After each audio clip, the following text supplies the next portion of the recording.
तत्र प्रथमं सूत्रं तावत् संस्कृतं सर्वेषाम् इति मत्वा यदि अस्माभिः विश्वस्य कार्यं क्रियते तर्हि सर्वक्षेत्रेषु सार्वजनीनेषु सर्वक्षेत्रेषु संस्कृतस्य सम्बन्धः वर्तते इति विश्वस्य कार्यं क्रियते चेत् कापि समस्या संस्कृतस्य संस्कृतशोधकानां समस्या भवितुमर्हति, शोधनीयो विषयो भवितुमर्हति। द्वितीयं सूत्रं संस्कृतं भवितव्याय, संस्कृत फॉर फ्यूचर। सामान्यतः संस्कृतम् इत्युक्ते शिक्षा जगति वा अन्यत्र वा जनाः कथं गृह्णन्ति, तेषां संस्कृतविषये का अवधारणा वर्तते इति वयं पश्यामश्चेत् संस्कृतं भूतम् इति। अर्थात संस्कृतं भूतकाले भारते संस्कृतं भाषा आसीत्, भारतस्य वैभवं संस्कृते निहितमस्ति। अतः यदि भारतस्य प्राचीन भारतस्य अवगमः अपेक्षितश्चेत् संस्कृतं पठनीयम्। वर्तमानस्य वा भविष्यतः वा कोऽपि सम्बन्धो नास्ति इति काचित् अवधारणा वर्तते। तदर्थम् अस्माकं प्रयासः एवं भवेत्, संस्कृतं भविष्याय, संस्कृत फॉर फ्यूचर। अतः भवतां यः कोऽपि विषयः भवति, भविष्यति भविष्यत् भारतस्य राष्ट्रस्य निर्माणकाले कथम् अस्माकं शोधकार्यम् उपयुक्तं स्यात् इत्येव विचारं कृत्वा भवन्तः शोधकार्यं कुर्युः। न तु प्राचीन भारते एवम् आसीत् एवम् आसीत् एवम् आसीत् इति कुत्रापि शोधकर्मणि न भवेत्। एवञ्च रिपोर्टिंग न भवेत्। महाभारते एवम् उक्तं, तेन एवम् उक्तं, एतेन एवम् उक्तं, भवता किम् उक्तं, किमर्थम् उक्तं, कोऽपि न जानाति। तस्मात् संस्कृतं भवितव्याय। तृतीयं सूत्रं tradition for innovation, tradition for innovation. अत्र इनोवेशन विषये जनाः अधुना शोधकर्मणि innovative ideas, innovative methods, innovative research इति सर्वत्रापि इनोवेशन शब्दः श्रूयते। इनोवेशन नाम नवोन्मेष नवाचाराः समाश्रित परंपरा। मया एतत् संस्कृते एवं निरूप्यते। संस्कृतं सर्वेषां संस्कृतं भूयात्, सर्वेषामेव भूयात्। भवितव्याय संस्कृतं, नवोन्मेष नवाचाराः समाश्रित परंपरा। पश्यन्तु, यस्मिन् यस्मिन् देशे नवोन्मेषाः सम्भूताः तत्र नवोन्मेषाणां बीजानि तत्तद्देश मूलस्थितानि एव सन्ति। तत्तत् परम्परामाश्रित्यैव तानि सूत्राणि, तानि बीजानि प्रवृत्तानि, तद्वारा एव नवोन्मेषाः सञ्जाताः।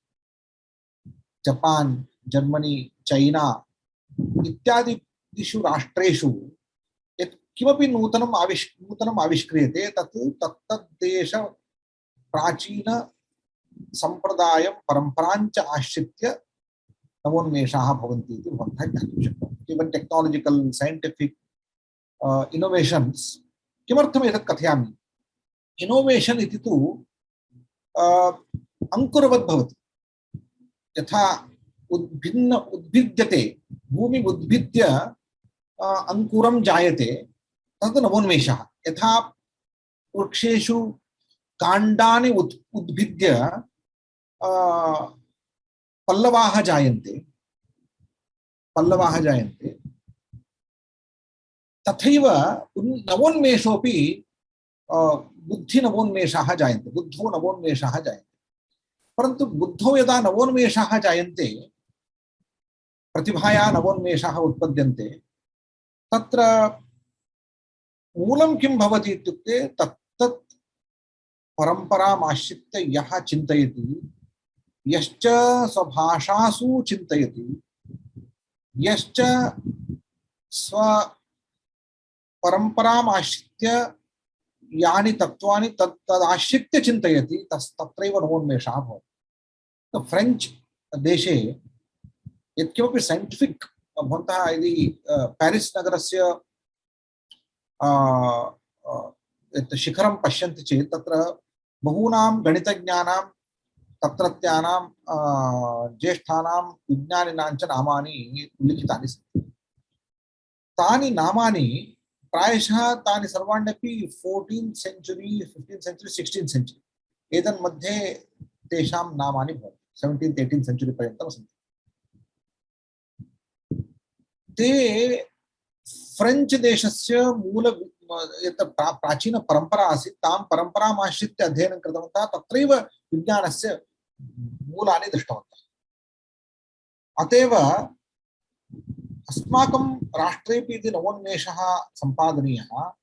तत्तु बीजरूपेण अस्माकं देशस्य पारम्परिकविद्यायाः बीजत्वं स्वीकारं विद्यामेव बीजरूपेण स्वीकृत्य यदि वयं प्रवर्तेम तर्हि इनोवेशन् सम्भावितं भवति, अन्यथा नास्ति। अन्यथा यदि अन्यस्मात् देशात् आयातस्य विषयस्य स्वीकृतस्य विषयस्य अत्र नवोन्मेषः सम्पादयितुं न शक्यते। ट्रेडिशन् फार् इनोवेशन् अस्मात् एतत् सूत्रद्वयं मनसि निधाय अस्माभिः विषयः चेतव्यः, विषयः उपस्थापनीयः इति मम आग्रहः। तत्र अन्योपि विषयः ह्यः कश्चन प्रश्नः कृतः। तं प्रश्नम् आश्रित्य किञ्चित् अहम् अद्य वच्मि इति मम मनसि वर्तते। अद्य सर्वत्र भवन्तः यदि पृच्छन्ति सस्टेनेबल डेवलपमेंट इति विषयः अत्यन्तं प्राधान्येन सर्वत्र विचार्यते। अतः मम मनसि पूर्वम् एकः विचारः आगतः। यदा गतवर्षे लाक्डौन् इति स्थितिः आसीत् तदानीं मया मम मित्रेण शोधकमित्रेण अन्येन अनन्तरं डॉक्टर विजय भट्कर् इति अत्यन्तं प्रसिद्धाः विज्ञानिनः, भारतस्य परमसङ्गणकस्य निर्मातारः, पद्मविभूषणादि बिरुदभाजः, अधुना अन्ताराष्ट्रीय नलन्दा विश्वविद्यालयस्य कुलाधिपतयश्च सन्ति, अत्यन्तं प्रसिद्धाः वैज्ञानिकाः। तेषां मार्गदर्शने प्रत्यहम् अस्माभिः 10 दिनानि संवादः कृतः। तस्मिन् संवादे बहु एव मया अधीतं। तत्र एकं तावत् अस्माभिः दृष्टं, किमर्थं संस्कृतक्षेत्रे नवोन्मेषः न जायते, किमर्थम् अस्माकं शोधकार्येषु जडत्वं दृश्यते इति विचारः कृतः। किमर्थम् इत्युक्ते एकं कारणम् अस्माकं मनसि स्फुरितम्। अस्माकं दृष्टिः का वर्तते इत्युक्ते प्रिजर्वेशन् इति, शास्त्राणि रक्षणीयानि। सो प्रिजर्वेशन् मोड् इत्युक्ते कथञ्चित् इदानीं नश्यति, नश्यमानस्य वस्तुनः कथञ्चित् रक्षणं करणीयं। यथा इदानीं नश्यतः तालपत्रस्य रक्षणाय अस्माभिः किञ्चित् स्वीक्रियते, तदुपरि लेपनादिकं क्रियते। यथा तत् भिन्नं न स्यात् तथा तत्र किमपि संयोज्य तत् रक्षयित्वा कस्मिंश्चित् पुटके स्थाप्यते, यत्र तत् अन्ये स्प्रष्टुं न शक्नुयुः, केवलं तद् रक्षितं स्यात्। यथा इदानीं वैदिकानां यागानां उपकरणानि यानि भवन्ति शुक्स्रुवादीनि, तान्यपि जनाः किं कुर्वन्ति, म्यूजियं रूपेण शालारूपेण स्थापयन्ति। यत्र प्रयोगः न भवति, परन्तु तेषां केवलं प्रदर्शनशालारूपेण, म्यूजियम् इति उच्यते, प्रदर्शनशालारूपेण ते स्थाप्यन्ते। जनाः तत्र गत्वा एतत् पश्यन्ति। एवं वैदेशिकानाम् अयं क्रमः, यत् किमपि भवतां प्राचीनं भवतां भारतीयजीवनस्य सम्बद्धं यत्किमपि अस्ति तत् प्रदर्शनशालायां स्थापयन्तः। तेन तत् सुरक्षितं भवति इति, तदर्थं ब्रिटिश् काले धनं दीयते स्म। किमर्थं तथा क्रियते स्म इति बहवो न जानन्ति।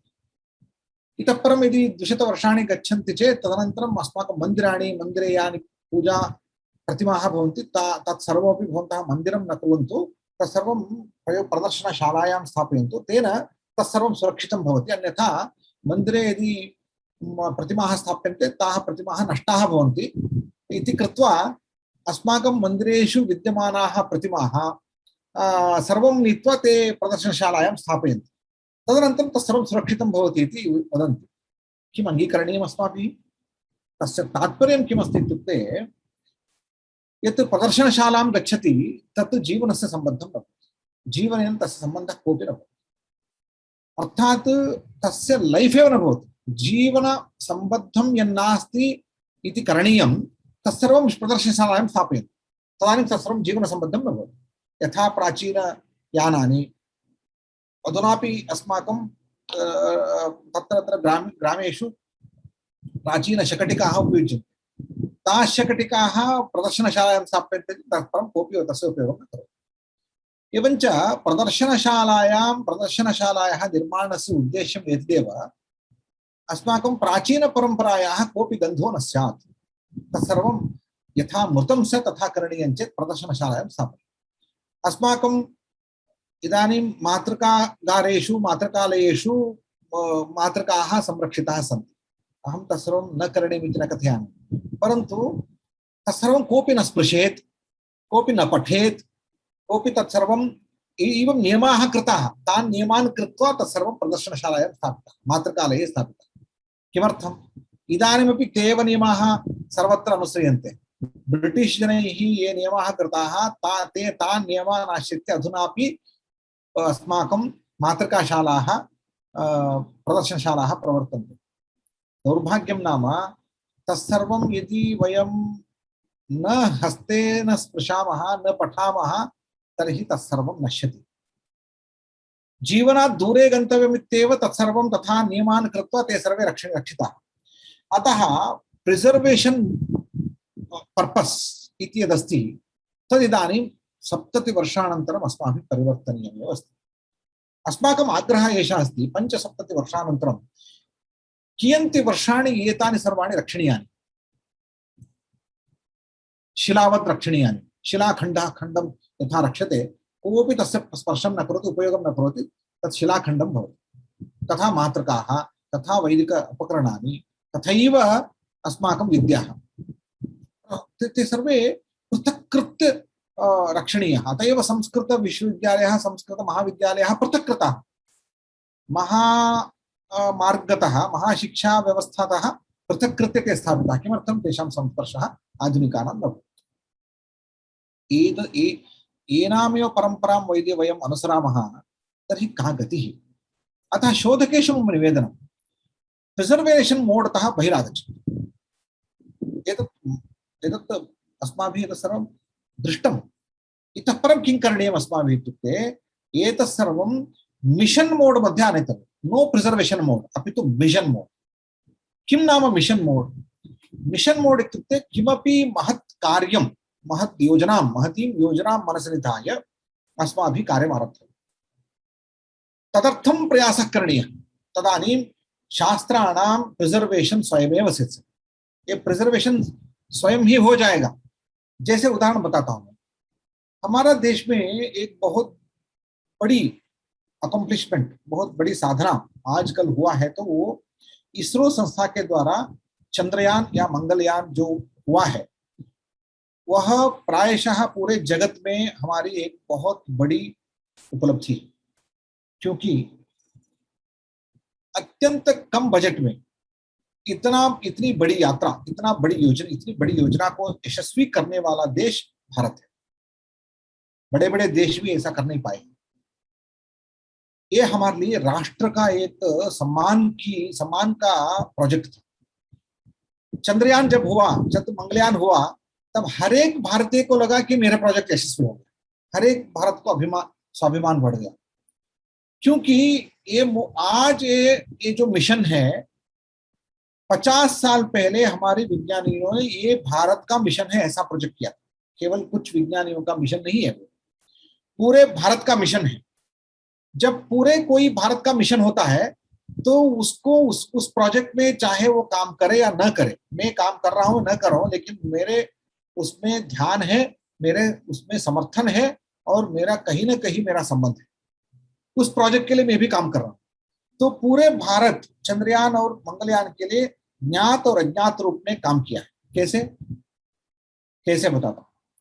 हमारे स्कूल में पहले संस्कृत, साइंस और गणित गणित का नहीं होता था। तो जब से ये प्रयोग करना शुरू हो गया तो भारत में सबको गणित और विज्ञान का परिचय होना जरूरी है। ऐसे प्राथमिक शाला से जब प्रयास सब जगह में, स्कूलों में विज्ञान का पठन पाठन अध्यापन शुरू हो गया, तो आप देखिए पिरामिड के रूप में विस्तृत रूप से सभी भारत में पूरा विज्ञान और तंत्रज्ञान का पढ़ाना शुरू हो गया।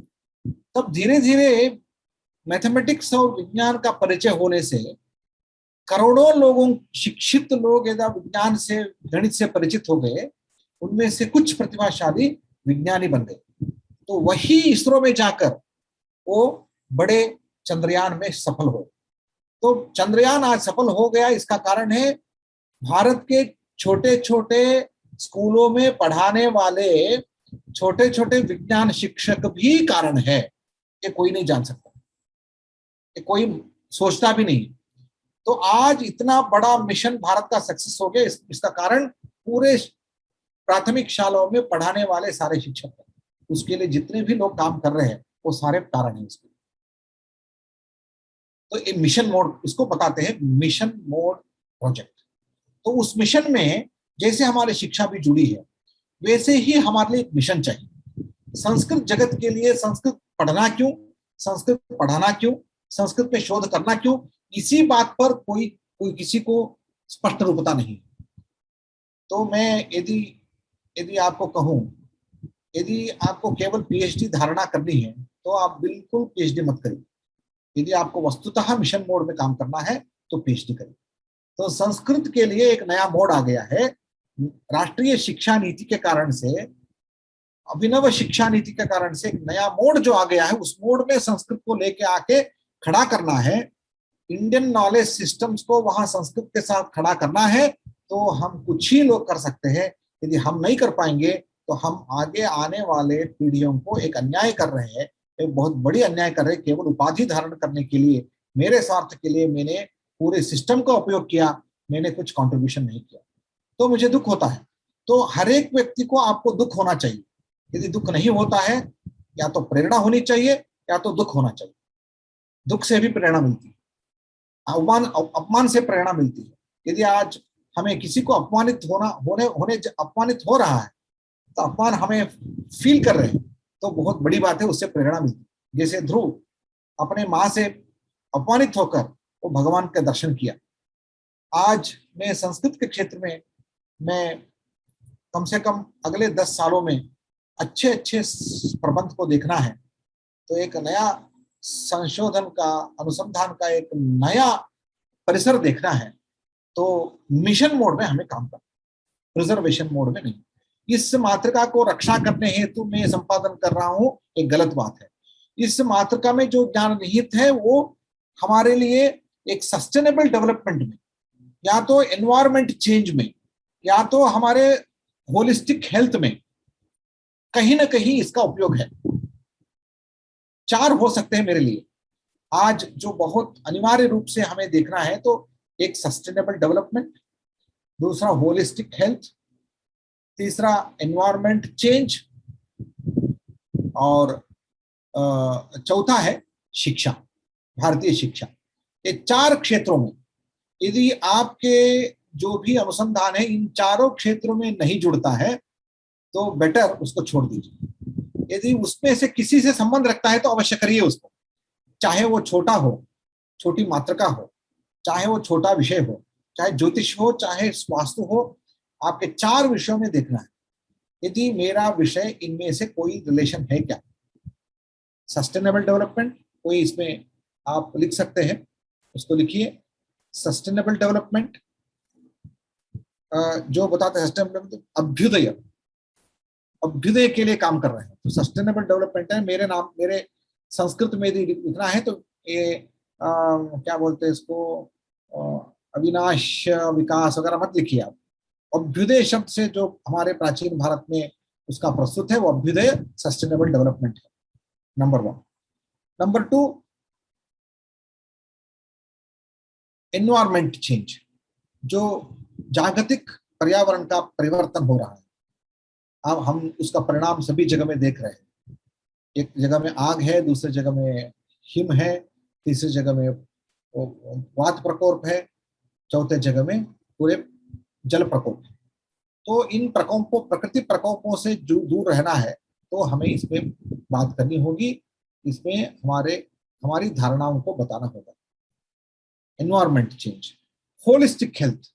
अभी जो पूरा पेंडेमिक सिचुएशन के बाद आप करोड़ों रुपए, अरबों रुपए, करोड़ों नहीं, अरबों रुपए प्रोजेक्ट योग, आयुर्वेद और भारतीय औषधि विज्ञान में उसका प्रयोग हो रहा है। यदि चाहे वो ज्योतिष भी हो, काल निर्धारण के साथ यदि होलिस्टिक हेल्थ में ज्योतिष का प्रयोग हो सकता है तो वही बड़ी बात है।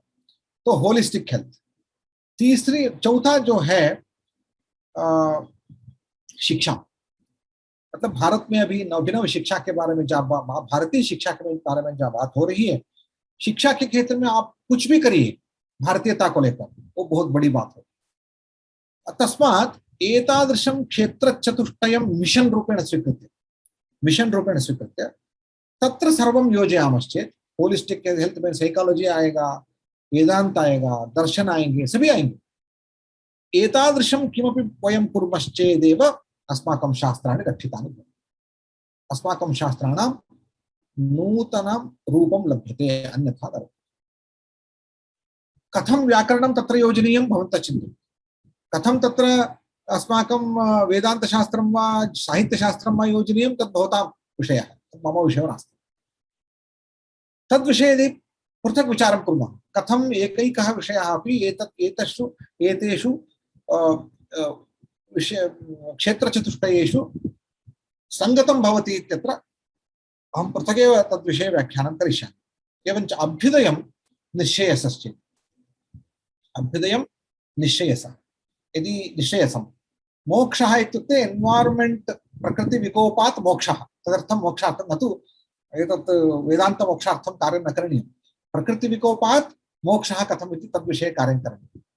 एवञ्च एतादृशेषु विषयेषु यदि वयं कार्यं कुर्मः, अभ्युदयं निश्चयसम्, अभ्युदय निश्चयसयोः अनन्तरं मया एतेषु उक्तेषु क्षेत्रेषु यदि कार्यं क्रियते तर्हि अनुसन्धानस्य विकासः भवति। अहं किञ्चिदिव ह्यः कश्चन प्रश्नः पृष्टः, तद्विचारं स्वीकृत्य अहं yes, somebody asked me to, can you please give some more examples for sustainable development? Yes. अद्य विकासकार्यं बहु चिन्त्यते, विकासः सर्वत्र विकासः अपेक्षितः। इदानीं बृहत् सेतुनिर्माणेन अथवा महामार्गनिर्माणेन सस्टेनेबल डेवलपमेंट न जायते। डेवलपमेंट इत्यस्ति नाम विकासः अस्ति, परन्तु महानगराणां सम्मर्दकारणेन महानगराणि दूषितानि सन्ति। इदानीं मुम्बै वा देहली वा नगराणि स्वीकुर्वन्तु, इदानीम् एकः विचारः अस्ति, देहली राजधानी भवितुं नार्हति, मुम्बै तावत् नश्यति इत्यपि वादः अस्ति। इतोपि प्रायशः 70 वर्षेषु मुम्बै नगरस्य अर्धभागः समुद्रेण आक्रम्यते इति। किं कुर्वन्ति भवन्तः? यतः तत् किमर्थम् इत्युक्ते अत्र यत् ह्यूमन् डैमेज् यत् जातमस्ति तत् कारणेन तत्र महान्तं कालं यावत् नगरं न तिष्ठति। विकासः अस्ति, परन्तु सः विकासः नाशं प्रति नयति। सः विकासः कीदृशं शोधनं भवितुमर्हति तस्मिन् क्षेत्रे? किं वयम् अस्माकं प्राचीनग्रन्थेभ्यः यथा अस्माकं पूर्व राष्ट्रपतिना अब्दुल कलाम महाभागेन काचित् इच्छा प्रकटिता, कश्चन मनोरथः प्रकटितः। इदानीं यथा अल्पग्रामाः सन्ति, तान् ग्रामान् चक्ररूपेण संयोज्य किं नगरस्य निर्माणं भवितुमर्हति वा? तेन नगरं चक्रवत् भवति, मध्ये महान् परिसरः रक्षितः भवति। केवलं नगरं चक्रवत् भवति, बहूनां ग्रामाणां चक्रवत् तस्य संयोजनमात्रं भवति। एवं तन्नगरं निबिडं न भवति, अपि तु अत्यन्तं विरलं भवति, मध्ये महान् वनपरिसरः लभ्यते। एवं रूपेण नगरनिर्माणे कृते, यथा आस्ट्रेलिया मध्ये एवं नगरनिर्माणं क्रियते, प्राचीनभारते एवं परिकल्पना आसीत्। तादृशनगरनिर्माणकरणेन स्मार्ट् सिटी इति उच्यते अद्य स्मार्ट् सिटी सङ्कल्पना स्मार्ट् सिटी सङ्कल्पनायाम् एतत् अन्तर्भूतम् तद्वयं यदि स्मार्ट् सिटी कृते तत् परियोजनां यच्छामः वास्तुशास्त्ररीत्या कथं भारते वायुरायाति कस्यां दिशि किं भवेत् इति स्पष्टपरिकल्पनां दत्त्वा आधुनिक आर्किटेक्ट् टेक्नालजी मनसि निधाय यदि वयं कर्तुं शक्नुमः किमर्थं स्मार्ट् सिटी प्लान् मध्ये अस्माकं संशोधनं न स्वीक्रियेत उदाहरणमेकं दत्तं मया सस्टेनेबल डेवलपमेंट मध्ये सस्टेनेबल डेवलपमेंट इत्यत्र लोहविकासः अथवा अस्माकं अन्यान्य भवननिर्माणस्य रीतिः एतादृश सर्वत्रापि एतादृशेषु विषयेषु प्राचीनभारतस्य ये याः परिकल्पनाः आसन् तासां महत्त्वपूर्णं स्थानं भवितुम् अर्हति एतद्विषये अहं विस्तृतं न गच्छामि परन्तु interdisciplinary research possibilities with in these areas इत्यस्मिन् विषये एव मया एकस्मिन् दिने व्याख्यानं दातुं मया शक्यते तत् मयापि मम परिकल्पनाः अपि काश्चन सन्ति काश्चन परिकल्पनाः मम आश्चर्यं भवति मेलुकोटे मध्ये लक्ष्मीकाकाचार्याः इत्यासन् तेषां मनसि प्रतिभया महत्यः परिकल्पनाः तेषां मनसि उद्भवन्ति स्म नूतनेषु विषयेषु कथं वा तेषां विनूतनाः परिकल्पनाः इति अहमेव आश्चर्यचकितः भवामि तत्सर्वं भारते भारतीयविज्ञानेषु अस्ति इति ते सप्रमाणं प्रदर्शितवन्तः तदेव आश्चर्यं मम तद्वयं न जानीमः तदर्थं तत्र कार्यं करणीयमस्ति एतावत् उक्त्वा अहं किञ्चित् विषयान्तरमपि स्वीकर्तुम् इच्छामि अत्र कोऽपि प्रश्नः अस्ति चेत् पृच्छन्तु किञ्चित् उक्त्वा अहम् अग्रे गच्छामि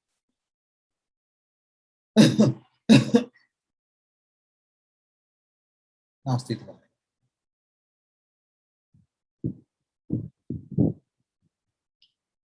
तत्र एकं विषयम् अहं स्वीकर्तुम् इच्छामि ह्यः केनचित् महाशयेन पृष्टं सर वैदेशिकानां शास्त्रविषये का अवधारणा अस्ति तद्विषये भवतां अभिप्रायः कः इति तं विषयम् उक्त्वा अनन्तरम् अहं शोधविषये यत्किमपि करणीयमस्ति तत् उपसंहरामि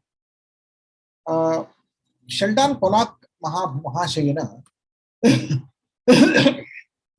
भारतस्य शोधकान् उद्दिश्य कश्चन पूर्वपक्षः प्रदत्तः वर्तते the theory of practice and the practice of theory in Indian intellectual history भारतीय बौद्धिक इतिहासे सिद्धान्तानां प्रयोगः प्रयोगाणां सिद्धान्तः इति विषयं स्वीकृत्य तेन एकः शोधप्रबन्धः लिखितः तत्र सः किं कथयति शास्त्राणि भारते कथं नष्टानि इति नाशस्य मूलं सः जिज्ञासते स कथयति शास्त्राणि भारते नष्टानि शास्त्राणि किमर्थं नष्टानि इत्युक्ते स्वयं नष्टानि इति तस्य प्रतिपादनं स्वयं नष्टाः जगतः क्षयकारिणः इति भगवद्गीतायाम् असुराणां विषये उच्यते स्वयं नाशः सेल्फ डिस्ट्रक्शन मेकानिज्म इत्येषु आगतमस्ति भारतस्य शास्त्रेषु भवन्तः कियद्वा प्रयासं कृत्वा भवन्तः तेषाम् उन्नयनार्थं प्रयासं कुर्वन्तु तेषाम् उन्नयनं भवति एवं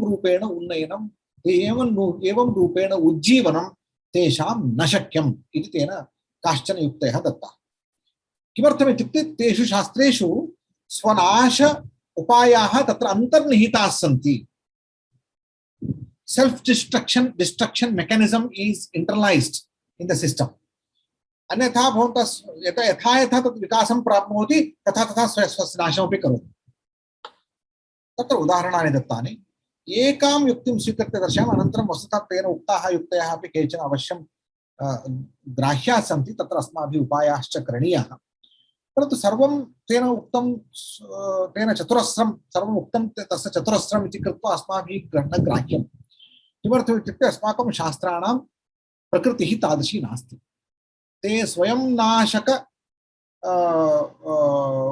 व्यवस्थां ते भजन्ते इति शास्त्रेषु यः आक्षेपः तद्विषये किञ्चित् उत्तरं दातव्यं किञ्चिदहं तस्य प्रबन्धस्य एकां पङ्क्तिम् आरम्भ पाठं किञ्चित् तत्र पठामि तदनन्तरं भवन्तः किञ्चित् उत्तरं दास्यामि. Shastra is one of the fundamental features and problems of Indian civilization. Avagatam va? Shastra is one of the fundamental features and problems of Indian civilization in general and of Indian intellectual history in particular. It is one of the problem features and one of the problems. But the idea and the nature of Shastra in its own right have never been the object of sustained indological scrutiny. The idea and nature of Shastra in its own right have never been object. Kadapi etesham vishayah na chintitah. Indological scrutiny vichara saranau etesham prakritihi svabhavaha anantara eta sarvam na vicharitam. This preliminary sketch of the problem of Shastra focuses on three concerned questions. त्रयः प्रश्नाः सन्ति. शास्त्रस्य काश्चन समस्याः सन्ति. शास्त्रमेव स्वयं समस्यारूपं. तत्र सर्वं शास्त्रम् अधिकृत्य सः कथयति.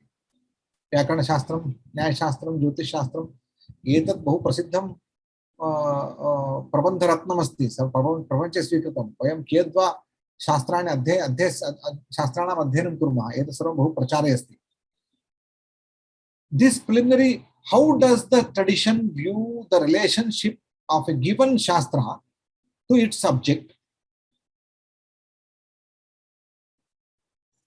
प्राचीन भारत परंपरायां शास्त्रस्य तद्विषयाणां च सम्बन्धः कः इति इत्येव एका समस्या. तत्र प्रश्नः अस्ति. द्वितीयं, what are the implications of this view for the concept of cultural change? भारतीय सांस्कृतिक परिवर्तने एतेषां प्रभावः कः? Is there some traditional presupposition or justification for the previous two notions? शास्त्रस्य जगति उपयुक्तानां प्रमेयाणां च कोऽपि सम्बन्धः अस्ति वा अथवा कोऽपि सम्बन्धो नास्ति? शास्त्रं पृथक् चलति, जगदेव व्यवहरति. एवं कोऽपि सम्बन्धं दर्शयितुं कोऽपि शक्नोति वा? The understanding of the relationship of Shastra theory to Prayoga, practical activity, in Sanskrit culture is shown to be diametrically opposed to that usually found in the West. पाश्चात्य देशेषु प्रयोगः शास्त्रम् उभयं theory and practice उभयं सहैव गच्छतः, उभयं सहैव गच्छति. तयोः वैरुध्यं नास्ति. परन्तु भारतेषु प्रयोगः अन्यः, शास्त्रम् अन्यत्. तस्मात् तयोः परस्परं विरोधः अस्ति. Theory is held always necessary to proceed and govern practice. अत्र किं क्रियते? सिद्धान्तः प्रधानः, तमाश्रित्य प्रयोगाः क्रियन्ते. तत् प्रथमं, सिद्धान्तः प्रथमं, तदनन्तरं प्रयोगः. There is no dialectical interaction between them. प्रयोगात् शास्त्रे परिवर्तनं, शास्त्रेभ्यः प्रयोगे परिवर्तनम् इति नास्ति. Two important implications of this fundamental postulate are that all knowledge is pre-existent. भारते किं मन्यन्ते? ज्ञानं पूर्वमेव सिद्धमस्ति, तदनन्तरं प्रयोगः. That progress can only be achieved by a regressive reappropriation of the past. अतः प्राचीन भारतस्य यत् सिद्धम् अस्ति तदेव प्रोग्रेस् कृते उपयोक्तव्यं, न तु अस्माभिः प्रयोगः करणीयः तद्विषये परिवर्तनं न करणीयम्. The eternality of the Vedas and Shastra par excellence is one of the presupposition or justification for this assessment of Shastra. शास्त्राणि वेदाः, वेदाः शास्त्राणि विज्ञानम्, एतत् सर्वं जनार्दनात् आदिकालतः अनादिकालतः एतत् प्रवर्तते. यद्देव रक्षणीयम्, इतः परम् अन्यत् किमपि नूतनं किमपि नास्ति, सर्वं तत्र अस्ति इति भावः एव एतेषां शास्त्राणां नाशने बीजम्. Its principal ideological effects are to naturalize and dehistoricize cultural practices, two components in a larger discourse of power. अग्रे तेन एकम् उक्तम्, एका युक्तिः, अस्माकं शास्त्रस्य यत् स्वरूपम् अस्ति, लक्षणम् अस्ति, तदेव किञ्चित् प्रतिबन्धकम् अस्ति, तत् प्रतिरोधकम् अस्ति इति सा कथयति। इदानीं ये अंशाः उक्ताः ते अंशाः मया तत्र प्रथमम् एतत् वक्तव्यं, प्रयोगः अनन्तरम् आगतः, शास्त्राणि प्रथमं प्रवर्तन्ते। यतः नालेज् इत्येतत् प्राचीनैः वेदादिभिः प्राप्तं यज्ञानं तत् सत्यं नित्यं सनातनमस्ति, तद्वारा प्रयोगः करणीयः। ते प्रयोगाः प्रयोगेषु तर्हि पुनः परिवर्तनं तदनुसारमेव प्रयोगः करणीयः, प्रयोगद्वारा शास्त्राणां परिवर्तनं न सम्भवति इति प्रथमः वादः। प्रयोगशास्त्रयोः विरोधः अस्ति इति द्वितीयो वादः। तृतीयः वादः, शास्त्राणि विधिरूपाणि सन्ति, दे आर् of nature of prescription, prescriptive, because shastras are in prescriptive nature. Prescription इत्युक्ते डॉक्टर यथा लिखति खलु तत् prescription, एवं एतत् औषधम् एतस्मिन् काले स्वीकरणीयम् इति आदेशं ददाति। यथा शालासु अध्यापकः एवं कुर्यात् इति छात्रान् आदिशति, यथा कार्यालये प्रशासकः स्वाधीनान् कर्मचारिणः निर्दिशति, एवं कुर्यात् इति विधिरूपेण। विधिपरकं यत्किमपि शास्त्रं, सर्वाणि शास्त्राणि विधिपरकाणि सन्ति। पश्यन्तु पाणिनेः सूत्रम्, इको एणचि, इकः स्थाने एण् स्यात्, स्यात् अचि नित्यं, एण् स्यात्, स्यात् इत्युक्ते अवश्यं कुर्यात्, परिवर्तनं नास्ति। विधिरूप मीमांसायामपि वेदानां यागकरणे एवं कुर्यात्, लेट् लेट् लकारेण आदेशः दीयते। आत्मावारे अशरय श्रोतव्यः मंतव्यः निदिध्यातव्य प्रत्ययेन आदेशः दीयते। जिज्ञासेत्, जिज्ञसेत्, एवं कुर्यात्। एवञ्च ब्रह्ममीमांसायां भवतु वेदमीमांसायां कर्ममीमांसायाम् अथवा नैकेषु अन्येषु शास्त्रेषु अपि एवं एतत् एवं स्यात्, अन्यथा न स्यात्। एतदस्ति चेत् एतत् भवत्येव। सर्वं विधिरूपमस्ति। धर्मशास्त्रं विधिरूपम्, एवं कुर्यात्।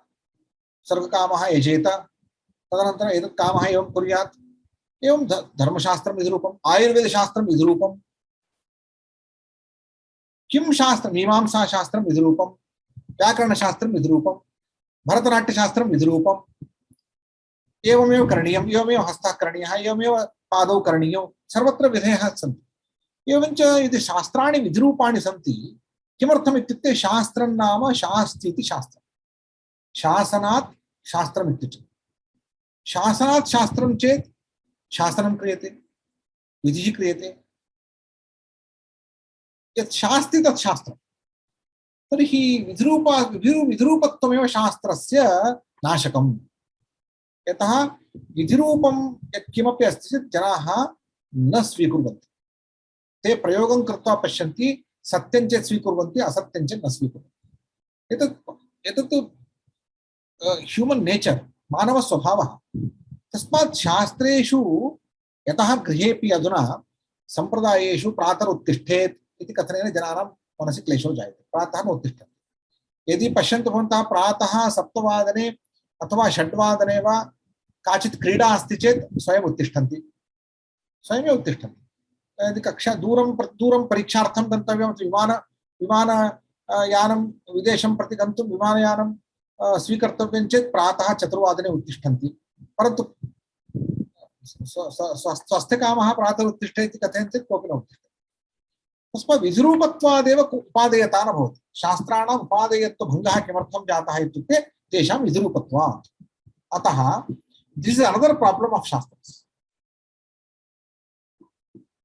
परन्तु एतत् सर्वम् अस्माभिः किञ्चित् चिन्तनीयम्। अहम् अत्यन्तं संक्षेपेण अधुना कथयामि। प्रयोगशास्त्रयोः सम्बन्धः नास्ति इति केन उक्तम्? यदि अस्माकं शास्त्राणि प्रयोगशरणाः वैयाकरणाः, पश्यन्तु, प्रयोगशरणाः वैयाकरणाः इत्युक्तम्। उत्तरोत्तरं मुनीनां प्रामाण्यं, व्याकरणे उत्तरोत्तरं मुनीनां प्रामाण्यं किमर्थम् उक्तं? प्रयोगाः परिवर्तन्ते, तान् अपवाद रूपान् प्रयोगान् भाषाशास्त्रे योजयितुं व्याकरणे योजयितुम् उत्तरोत्तरमेव मुनीनां प्रामाण्यम् अङ्गीकर्तव्यम्। अत एव प्रयोगान् आश्रित्य ते परिवर्तन नियमेषु अपवादान् कथयन्ति।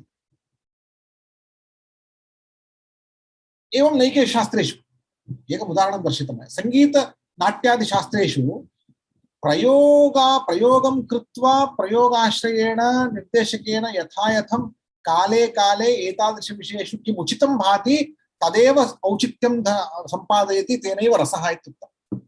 औचित्येन रसः। औचित्यं कथं निर्णीयते? तत्तत् काले प्रेक्षकाणाम्, आस्वादकानां, पाठकानां रुचिमनुसृत्य यद्यदुचितं तत् यथा निर्देशं करोति निर्देशकः सम्पादि तदेव स एव प्रयोगः। तादृश प्रयोगान् आश्रित्य शास्त्रेषु औचित्य सम्पादनद्वारा एव रसनिष्पत्तिर्जायते। तस्मात् शास्त्रेषु किञ्चित् परिवर्तनं करणीयमेव इति नाट्यशास्त्रे प्रतीयते।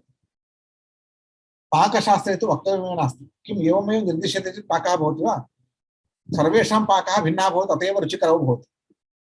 पाकशास्त्रस्य आदेशरूपेण यदि क्रियते तर्हि अधुना मैकडोनल्ड अथवा आधुनिक किचन्स् भवन्ति खलु, सर्वत्र समानरुचिः भवति। कुत्रापि गच्छन्तु, भारतस्य दिल्लीं गच्छन्तु, मैकडोनल्ड अथवा अन्य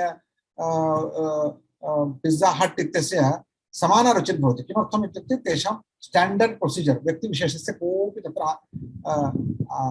प्रयोगः एव न भवति। स्टाण्डर्ड् प्रोसीजर् द्वारा यथा सैन्स् मध्ये स्टाण्डर्ड् प्रोसीजर् इति तथा पाकशास्त्रस्य तत् भवति प्रेस्क्रिप्टिव्, अस्माकं प्रेस्क्रिप्टिव् नास्ति। तस्मात् अस्माकं पाकशास्त्रेष्वपि यद्ुक्तं तत् प्रयोगाश्रितं भवति, रसः प्रयोगाश्रितः भवति। किम् अन्यत्? शास्त्रं विधिरूपमिति केन उक्तं? प्रयोगशास्त्रयोः परस्परम् आदानप्रदानं सर्वदैव आसीत् वयं शास्त्रप्रमाणेन कथयामः। शास्त्रेष्वेव व्याख्यानेषु स्पष्टं दृश्यन्ते एतत् सर्वं व्याख्यानतः विशेषप्रतिपत्तिर्जायते। यदि च भवद्भिः द्रष्टव्यं, शास्त्रं शास्त्रीति शास्त्रं विधिपरकं शास्त्रमिति केन उक्तं? विधिरूपत्वं शास्त्रस्य निरूपणे, न तु शास्त्रस्य व्यवस्थायां। किमर्थम् एवं पश्यन्तु, व्याकरणस्य यद्यपि स्यादिति वृत्तिकारेण यत् वृत्तयः निरूपिताः तत्र स्यादिति लिख्यते, परन्तु स्यादित्यस्य कोऽर्थः? नियमः इत्यर्थः। विधि नियमः इत्यर्थः। विधिः इत्यस्य नियमः इत्यर्थः। नियमः नाम द्वयोः पदार्थयोः अथवा द्वयोः घटनयोः पारस्परिकः अव्यभिचरितः सम्बन्धः इत्यर्थः, अर्थात् व्याप्तिः इत्यर्थः। शास्त्रेषु द्वयोः मध्ये विद्यमाना अनूह्या या व्याप्तिरस्ति, सम्बन्धः अस्ति, अव्यभिचरितः सम्बन्धः अस्ति, सः अव्यभिचरितः सम्बन्धः शास्त्रेषु दर्शितः। स च अव्यभिचरितः सम्बन्धः लक्षणरूपः भवति। कस्य लक्षणम्? उदाहरणरूपेण कथयामि, परन्तु सर्वस्यापि एवं रूपेण निरूपणं शक्यते। उदाहरणरूपेण कथयामि, पूर्वमपि मया व्याख्यानेषु उक्तं मया, यथा च अस्माकं संधि नियमाः सन्ति। अकस्सवर्णे दीर्घः, इको यणचि इत्यादयः संधि नियमः, सवर्ण दीर्घ नियमः यः अस्ति। अकारोत्तर अकारे सति, अकारोत्तरम् अकारे सति आ इति दीर्घ एकादेशः स्यात् इति नियमः यः अस्ति। स च तस्य नियमस्य अर्थः कः इत्युक्ते, अकारोत्तरं यत्र यत्र अकारोत्तरम् अकारः तत्र सर्वत्रापि आकारः एकादेशः इति तयोः व्याप्तिः दर्शिता। सा व्याप्तिः कथं दृश्यते इत्युक्ते, स्वरयन्त्रस्य लक्षणं तत्। स्वरयन्त्रम् अन्यथा स्वरं जनयितुमेव नैव शक्नोति। अ इति सति उ इति उच्चारणं न भवत्येव, आ इत्येव उच्चारणं भवति। अ इत्यपि ह्रस्वोच्चारणं न भवत्येव। किमर्थम् इत्युक्ते, यावद्वारं परीक्षा कृता स्वरयन्त्रं तथैव उत्पादयितुं शक्नोति। एवञ्च एतत् स्वरसन्धिप्रकरणं सर्वम् अथवा सन्धिप्रकरणं सर्वं स्वरयन्त्रस्य लक्षणं तत्, स्वरोत्पादकयन्त्रस्य लक्षणं तत्। सो दिस् इस् जस्ट् लक्षणं, व्याकरणशास्त्रं लक्षणम् अस्ति, न तु व्याकरणशास्त्रं विधिपरकं। केनापि एवम् उच्चारणीयम् इति विधिः न क्रियते, अपि तु एवमेव उच्चारणं भवेत् इति लक्षणमुच्यते, अन्यथा उच्चारणं न शक्यम् इत्यपि प्रकृतिनियमः उच्यन्ते। सैन्स् एव, सैन्स् मध्ये किम् उच्यते, प्रकृतिनियमाः उच्यन्ते। उपरिष्टात् कश्चन भारभूतः वस्तु त्यक्तश्चेत् सः अधः पतति, उपरिष्टात् न गच्छति। कथं, गुरुत्वाकर्षणशक्तिरस्ति, गुरुत्वाकर्षणशक्तिनियमः सः। यथा सैन्स् मध्ये गुरुत्वाकर्षणशक्तिनियमः, तथा व्याकरणशास्त्रे सन्धिनियमः। एतत् सैन्स् एव भवति। अन्यत् किं, विधिरूपत्वं कुत्र अस्ति अत्र? अस्य विधिरूपत्वं केन उच्यते? विधिरूपत्वं किमर्थम् उक्तं चेत्, यथा जनाः अवगच्छेयुः विधिरूपेण अवगच्छन्ति, तावता एव। धर्मशास्त्रेपि स्वस्थकामः, यः स्वस्थः भवितुम् इच्छति सः प्रातरुत्तिष्ठेत्। अस्य अर्थः कः? प्रातरुत्थानं स्वस्थत्वस्य नियामकं। यत्र यत्र प्रातरुत्थानं दृष्टं, यस्मिन् यस्मिन् पुरुषे प्रातरुत्थानं दृष्टं, स सर्वोऽपि पुरुषः स्वस्थः विद्यते, अस्वास्थ्यं तस्य नागच्छति इत्यर्थः। भवान् स्वस्थकामश्चेत् करोतु, स्वस्थकामः नास्मि, मम स्वास्थ्यं नापेक्षितं, न करोतु। धर्मशास्त्रमपि विधिं न करोति, अपि तु नियमं करोति। स च नियमः व्याप्तिः, द्वयोर्मध्ये व्याप्तिः, व्याप्तिरूपा सा। एवञ्च शास्त्रं व्याप्तिरूपं भवति अथवा कार्यकारणभावरूपम्। एतदस्ति चेत् एतत् कार्यम्, एतत् कार्यं दृष्टं चेत् एतत् कारणम् अवश्यं भवति। यथा कश्चित् स्वजीवने राजा संवृत्तश्चेत् तस्य जातके एतादृशाः ग्रहाः एतस्मिन् कोणे भवन्ति, एतस्मिन् स्थाने भवन्ति इति कार्यकारणभावः उक्तः। एवञ्च कार्यकारणभावो वा व्याप्तिनियमो वा शास्त्रस्य निरूपणस्य विषयः। शास्त्राणि एतदेव कुर्वन्ति। तस्मात् किं शास्त्रं विधिरूपम् इति भवन्तः कथयन्ति? किमपि शास्त्रं विधिरूपं नास्ति। सर्वं शास्त्रं नियमरूपमस्ति। यथा सैन्स् तथा विधिरूपत्वं किमर्थं दृश्यते इत्युक्ते सामान्यजनानाम् अवगमनाय विधिरूपत्वं कारितम्, अन्यथा जनाः कार्यं न कुर्वन्ति इति हेतुः। केवलं लक्षणमात्रकथनेन मया करणीयं वा न वा इति सन्देहो न स्यात् इति कृत्वा, यथा वैद्यः यथा गृहे पिता माता पुत्रं बोधयति भवान् एवं कुरु इति, तथा शास्त्राणि निर्मितानि। तावता शास्त्राणां विधिरूपत्वमेव नास्ति।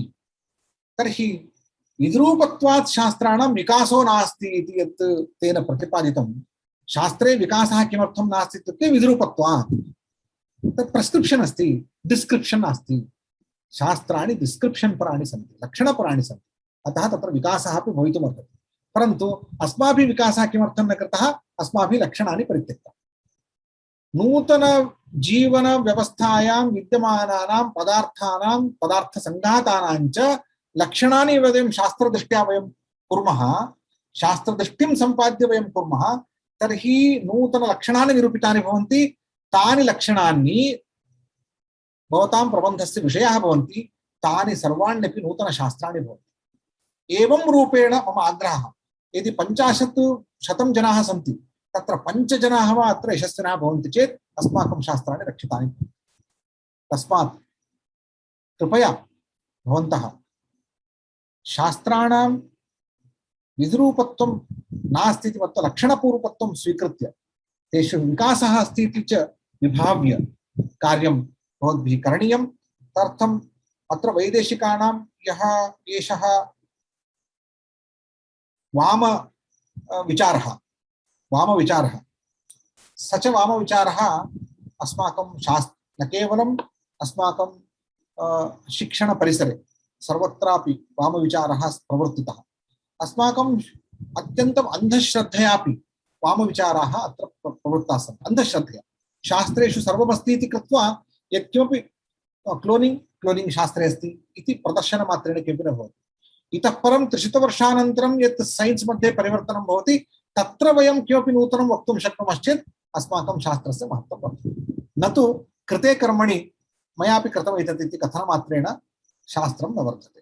तस्मात् वयम् अस्माकं दृष्टिः का वर्तते, का स्यात् इत्युक्ते शास्त्रं लक्षणपरकमस्ति, ततः विकासपरमस्ति।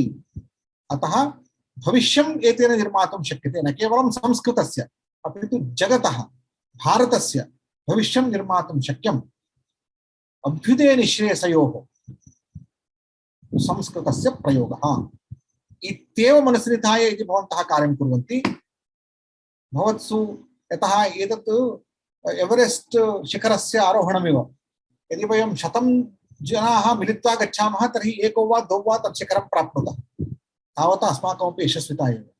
मया किमपि न कृतमिति न चिन्तनीयं, प्रयासः करणीयः, तस्मिन् गणे मया प्रवर्तनीयं।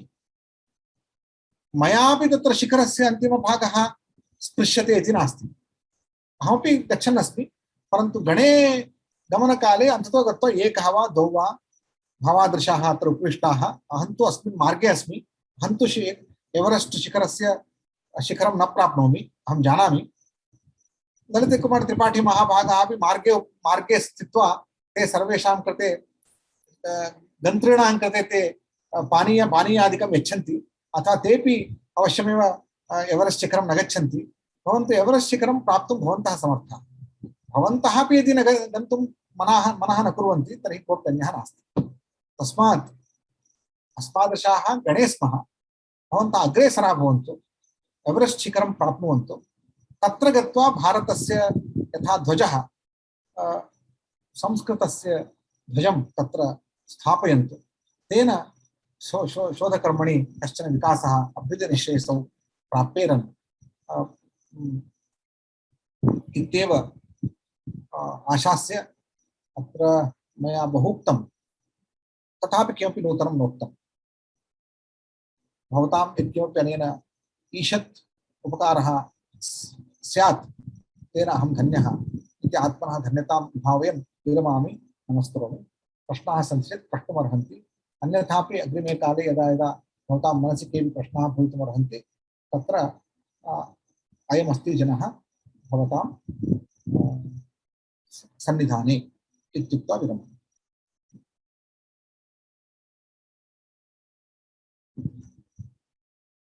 कच्चित् नवीन केआर् इति न्यायदर्शने प्रायोगिकरूपेण कथं शोधः भवितुमर्हति इति विषये दिङ्निर्देशः कर्तुं शक्यते वा? अवश्यं शक्यते, किमर्थं नास्ति। न्यायदर्शनं प्रमाणदर्शनमस्ति, वाददर्शनमस्ति।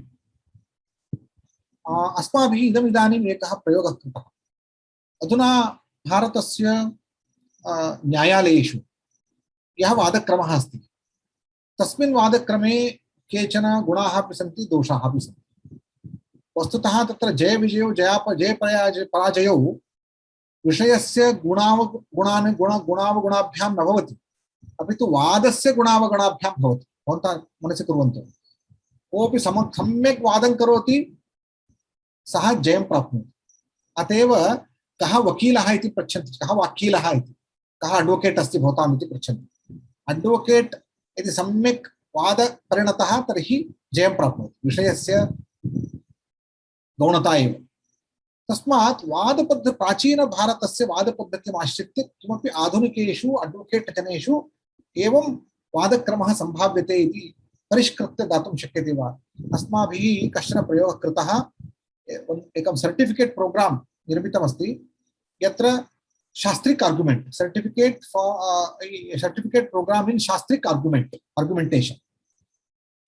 आर्ग्युमेंटेशन इति वदति। तत्र आधुनिकाः यथा अवगच्छन्ति, यथा आधुनिकेभ्यः उदाहरणेभ्यः तद् उपपादनीयं भवति। कुर्वन्तु कार्यं।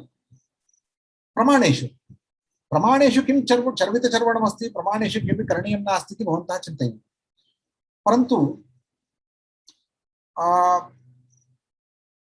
आधुनिक हाईकोर्ट सुप्रीम कोर्ट इत्यादिषु यानि प्रमाणानि दर्शितानि यस्मिन् प्रकरणे केसेस् मध्ये, तत्र किं प्रत्यक्षं किम् अनुमानं किम् आगमः इति विविच्य दर्शयितुमपि इतोपि जनाः अशक्ताः सन्ति। सर्वपि केस् भवन्तः पठित्वा अट्लीस्ट् 100-200 तत्र केन प्रमाणेन अस्मिन् प्रकरणे न्यायप्रकरणे किं प्रमाणम् आश्रित्य अस्मिन् न्यायप्रकरणे निर्णयः कृतः इति निर्धारणीयं प्रथमम्। त्रिशताधिक पंचशताधिक केस् मध्ये तदनन्तरं कस्य कस्य कस्य प्रमाणस्य प्राबल्यं दृष्टम् इत्यपि एवञ्च प्रमाणानां दौर्बल्य प्राबल्य दौर्बल्य निगमनं कर्तुं शक्यते अस्माकं शास्त्रेषु एवं एतस्य प्रत्यक्षस्य वा आगमस्य वा प्रामाण्यमुक्तमस्ति प्राबल्यमुक्तमस्ति अत्र न्यायालयेषु कस्य प्राबल्यम् अङ्गीकृतं किमर्थम् अङ्गीकृतं का युक्तिः तत्र अस्ति इत्यादयः विचाराः कर्तुं शक्यन्ते कुर्वन्तु एवं एवं कथयन् गच्छामि चेत् अन्येषां तत्र कदाचित् बोर् भवेत् दिङ्निर्देशमात्रं कृतम्